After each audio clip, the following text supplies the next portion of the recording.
This is Acts chapter 18, Corinth. After Athens, Paul went to Corinth. That is where he discovered Aquila, a Jew born in Pontus, and his wife Priscilla.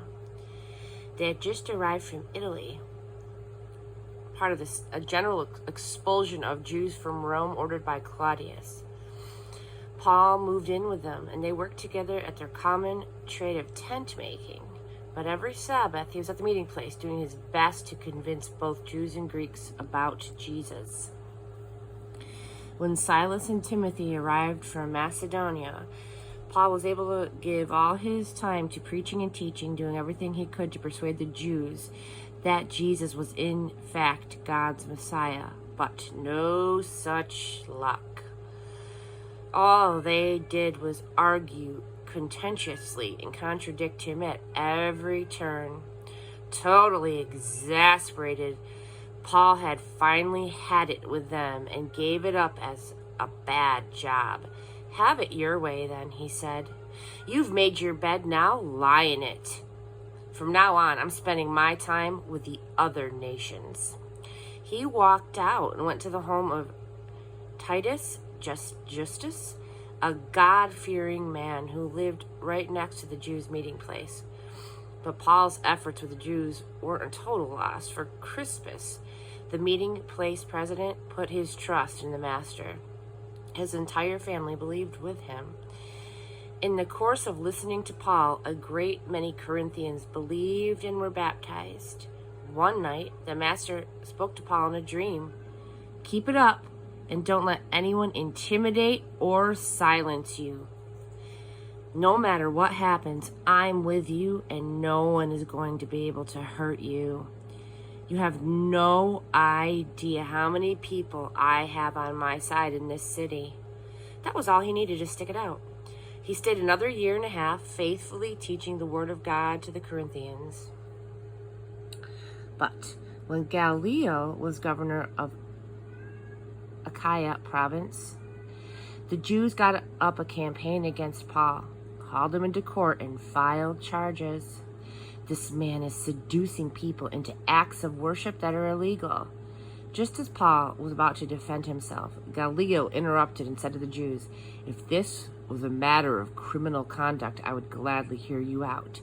But it sounds to me like one more Jewish squabble, another of your endless hair-splitting quarrels over religion. Take care of it on your own time. I can't be bothered with this nonsense." And he cleared them out of the courtroom. Now the street rabble turned on Sosthenes, a new meeting place president, and beat him up in plain sight out of the court. Gallio didn't raise a finger. He could not have cared less. Ephesus. Paul stayed a while longer in Corinth, but then it was time to take leave of his friends. Saying his goodbyes, he sailed for Syria. Priscilla and Aquila went with him. Before boarding the ship in the harbor city of Cenchreae,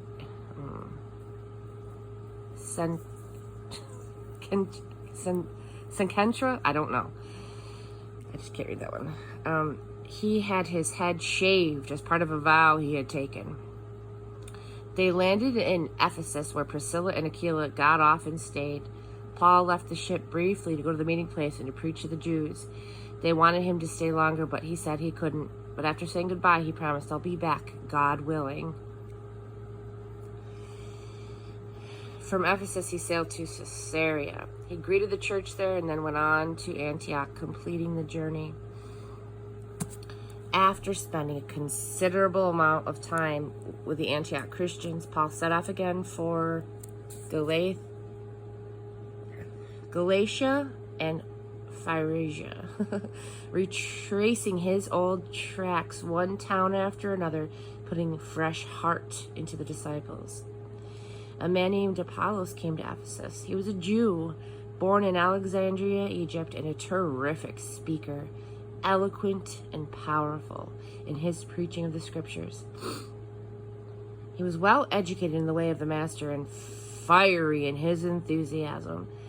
Apollos was accurate in everything he taught about Jesus up to a point, but he only went as far as the baptism of John.